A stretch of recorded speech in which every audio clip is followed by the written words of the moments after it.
जी।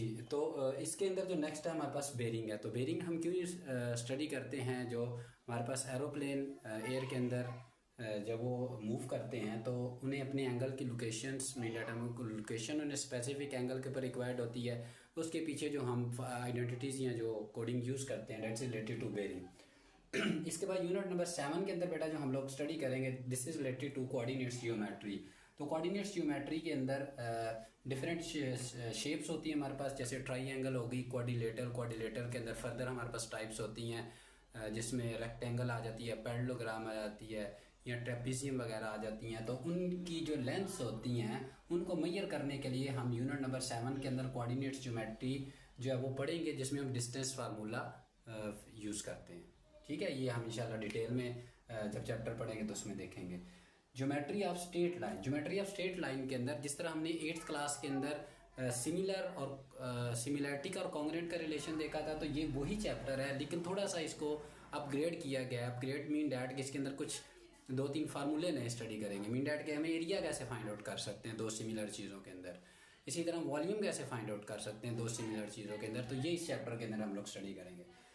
Unit number 9 के अंदर geometry and polygon है। ज्योमेट्री एंड पॉलीगॉन के अंदर हम किसी भी ज्योमेट्रिकल शेप का जो एंगल है वो बेटा हम लोग स्टडी करेंगे कि इसको कैसे फाइंड आउट किया जा सकता है। जैसे आप देखते हैं ट्राइंगल के अंदर हम बेस में हमने सीखा क्लासेस के अंदर कि ट्राइंगल का 180 डिग्री एंगल होता है। इसी तरह हमारे पास रेक्टेंगल के अंदर 360 डिग्री होता है। बट क्वेश्चन इज अगर 5 साइड्स आ जाए तो उसका एंगल क्या होगा, 6 साइड्स आ जाए तो उसका एंगल कितना होगा।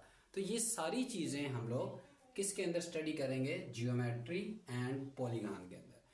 तो यूनिट नंबर 10 के अंदर पार्टिकल ज्योमेट्री स्टडी करेंगे। पार्टिकल ज्योमेट्री के अंदर हम how to construct the triangle, हम ट्राइंगल को कैसे बना सकते हैं by using the geometry instruments, compass वगैरह को यूज करके, और उसके अंदर कैसे हम एल्टीट्यूड फाइंड आउट कर सकते हैं, मीडियन जो है वो फाइंड आउट कर सकते हैं, एंगल बाइसेक्टर फाइंड आउट कैसे कर सकते हैं, और राइट बाइसेक्टर कैसे फाइंड आउट करते हैं।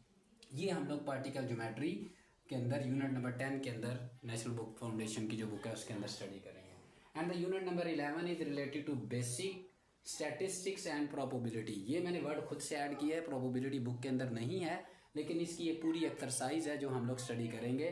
तो बेसिक स्टैटिस्टिक्स के अंदर हम लोग मीन, मीडियन, मॉड स्टडी करेंगे। हमने ये बेस क्लास के अंदर सीखा हुआ है लेकिन वो अनग्रुप डाटा तक हमें गिवन है।